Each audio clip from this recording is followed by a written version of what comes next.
Hey, welcome back to YT Finance, and today we are talking about SoFi Technologies, Palantir Technologies, as well as Tesla stock. We'll be going over their latest news updates, and particularly regarding SoFi Technologies on how they could report a negative earnings report next week on January 30th. After that, we'll move on and talk about Tesla stock, as well as where their future share price could be headed, plus the latest news updates. Tesla also has an upcoming earnings report, which we will talk about in this video, and whether or not I believe it's going to be for the best or for the worst. And then lastly, we will wrap up by talking about Palantir Technologies PLTR stock. We'll be talking about the latest news development for this company because their CEO, who is Alex Karp, recently attended the World Economic Forum. So we'll be discussing what he said, what he believes the future of the geopolitical and macroeconomic environment is going to be, as well as how much money he believes that the PLTR share price actually should be worth right now according to their fair value. So for more stock market news updates, remember to go and smash that like button, especially if you want the latest news updates on SoFi Technologies, Tesla, as well as Palantir Technologies. Smash the like button, subscribe if you are new, and without further ado, let's jump right into today's stories. If you're not familiar with SoFi Technologies, they essentially are a digital bank, and currently their SoFi share price trades for $5.83, while experts believe the company is worth at minimum $5 over the next 12 months and at maximum around $10 over the next year. However, Wall Street believes that SoFi Technologies will bring in a positive earnings report that will be released on January 30th, so clearly we're looking forward to that. The report is going to go over the results for the last quarter, or quarter 4, ended December of 2022, as well as the entire year's overall financial outlook. And just like any other earnings report, clearly if they miss the earnings report, the share price can move even lower. However, many experts and professionals are split on whether or not they think that SoFi Technologies will achieve a positive result or a negative result. On one hand, we have Wall Street, which expects a year-over-year increase in their overall earnings and higher revenues. On the opposite side, we can see that Zacks actually says that a negative earnings report could come in. To right now, they expect that the quarterly loss for the company will come in at around a 9-cent per share loss for their EPS, and on the other hand, their revenues are expected to come in around $425.7 million, which is exactly what I have already talked about in a previous video, and I think the overall company is going to have a positive earnings result. For instance, even if Zacks' consensus estimate is correct, where they bring in a loss for their EPS of 9 cents and revenues of $425 million for the quarter, that would mean the company improved their earnings by over 40% and their revenue by over 49%. So clearly these are very positive developments overall, and I think that should increase the overall share price. Even right now, we can see the company is building some momentum before the earnings report, considering that the stock is already up over 3%. Now, despite this, Zacks actually believes that this company is a selling opportunity right now because they have it a rank of a 4. If you're not familiar with the Zacks ranking system, a rank of 1 is a strong buy, the rank of 2 is just a regular buying opportunity, a rank of 3 is a holding opportunity, a rank of 4 is a sell, and a rank of a 5 is a strong selling opportunity. And clearly this institution believes that investors should sell this company not due to the upcoming earnings report, but rather because of the negative macroeconomic factors. And that's why Zacks believes that this company should be ranked at a 4 or a selling opportunity. Clearly, I disagree with them, and I personally give it a holding opportunity right now because eventually, when the student loan moratorium ends and once the macroeconomic environment clears up and we start to go on a very positive bull market, this company will appreciate in their overall share price. Furthermore, once we enter into 2024, by the end of the year, the company is projected and forecasted to become profitable, adding more positive catalysts for this overall company. So altogether, if we can look at their main catalysts of A, a positive earnings report coming up on January 30th, B, the student loan moratorium eventually ending, C, the company achieving profitability the year after the student loan moratorium ends, and finally D, the macroeconomic environment eventually rebounding, that means that this company is actually sitting pretty handsomely right now and could clearly return very good value value to shareholders over time. So I would disagree with Zacks Ranks on their analysis of SoFi Technologies. I also want to make investors aware that whether or not they beat or miss on their earnings report will not be the sole basis on whether or not the overall share price increases and or decreases. There are many other factors and variables involved on whether or not the share price of the company will increase or decrease after the earnings report, even if they end up beating on their EPS and their revenue estimates for the report. So that means despite a positive report, the overall share price still could trend downward due to macroeconomic factors, which yes, could disappoint investors in the short term, but overall, like the four catalysts I just went over and highlighted, this company is primed for future growth for those who are willing to hold this company, and that's why I have a hold rating on this company. Also, if you're not familiar with this channel already, I only have around a 4% allocation to this company because I think there are phenomenal deals on the stock market right now, and I don't want to over allocate myself just to this company. Another fantastic buying opportunity and or holding opportunity, depending on your own investing strategy, risk tolerance, and your age, and various other factors, would be Tesla's TSLA shares. So let's dive into that news right now. Tesla, if you're not familiar with this company, is an electric vehicle company, but they're just not an electric vehicle company. They are also highly involved in energy storage as well as energy generation. Right now, the TSLA shares are trading at just $142 per share, while professionals believe the company should be worth anywhere between $196 on the low end and $436 on the high end over the next 12 months. This would insinuate that the current share price is undervalued, giving investors a fantastic buying opportunity right now. Tesla also has an upcoming earnings report, which will be released this Wednesday. So investors are holding their breath right now on whether or not Tesla will absolutely surge in their overall share price after this earnings report comes out. But why is this? If you're not familiar, or if you haven't watched my last video on Tesla, essentially I went over how Tesla was cutting the prices of their electric vehicles, either in overall MSRP or by them giving out a federal tax credit of $7,500 for qualifying electric vehicles. Essentially, this decrease in their overall prices for their electric vehicles hopefully will boost and bolster their overall demand for their vehicles. And as of late, we can see that the Tesla share price has increased by around 7.5%, which is very good news approaching their overall earnings report.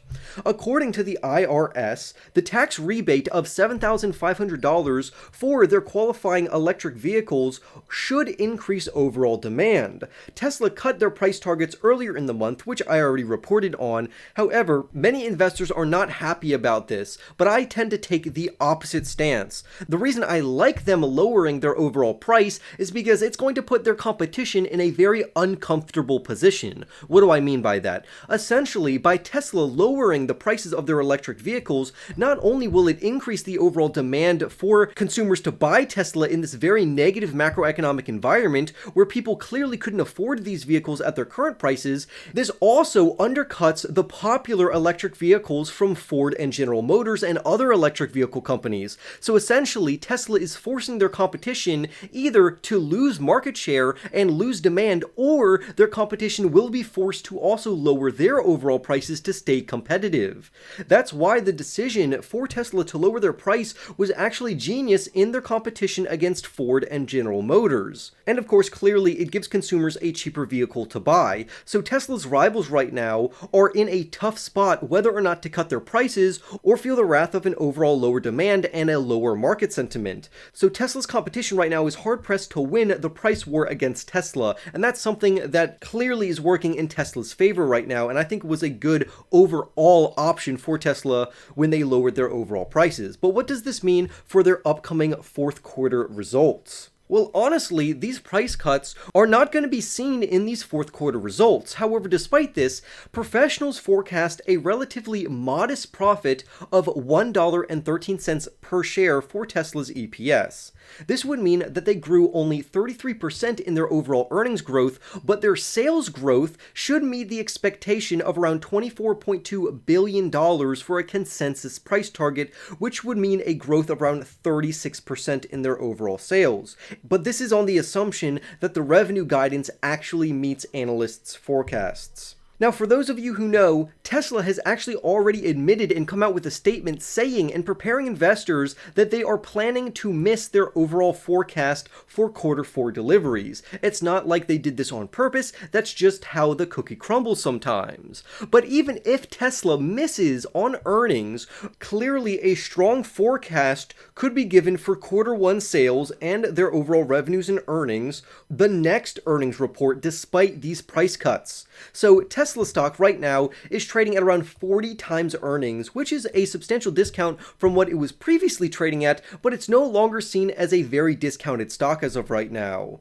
Their long-term growth estimates currently come in at around 29% from a very modest view, but clearly these shares are not objectively cheap. However, Tesla is in a very good, unique position right now. So what do I mean by that? Honestly, it's a win-win. If Tesla misses on their overall earnings per share results and revenues, and the TSLA share price drops, this is going to be good for long-term investors such as you and I to pick up more shares. So clearly, if they miss results, I actually would end up buying this company's stock because I know they're going to be worth substantially more in the future. So why wouldn't I want to buy shares at an even cheaper valuation? Now, on the flip side, if Tesla does perform well and they beat expectations and give even better forecasts for Q1, we can see that our existing position in Tesla will gain and end up making us money. So honestly, it's a win-win either way. Even if they have a bad report, we get to buy this company at a cheaper valuation, and if it's a good report, the shares we already have are going to appreciate in price.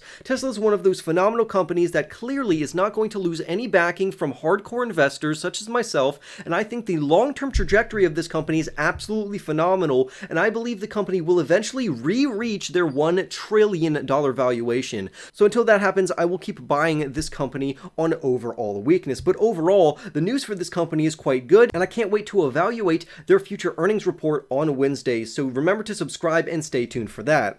In our last story, we're going to briefly talk about Palantir Technologies, which is a big data and analytics company which serves both commercial enterprises as well as government clients.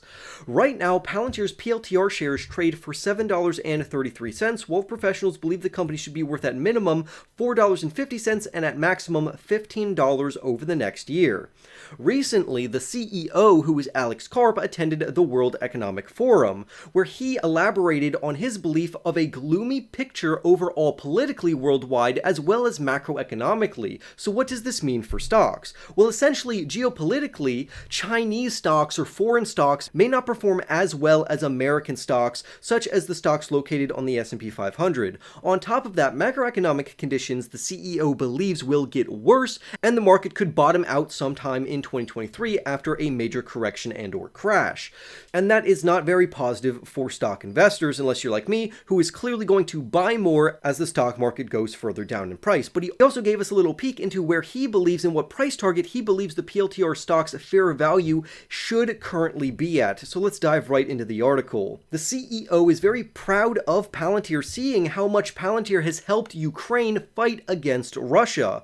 Clearly, Palantir is helping Ukraine maximize their smaller, inferior fighting force compared to a superpower like Russia. This means that other allies and countries like Taiwan, Japan, and Australia may also want to utilize Palantir in case war comes to them as well. Because if Ukraine can use Palantir to fight against Russia, surely these other smaller allies, compared to giant countries like the United States or China, would benefit greatly from this technology. So clearly, this is going to draw more demand for Palantir's Gotham platform to enhance military readiness for various US allies. Furthermore, the United States military and NATO allies are also likely to use Palantir's capability more because now Palantir is clearly battle-tested in an actual war that is happening over in Ukraine.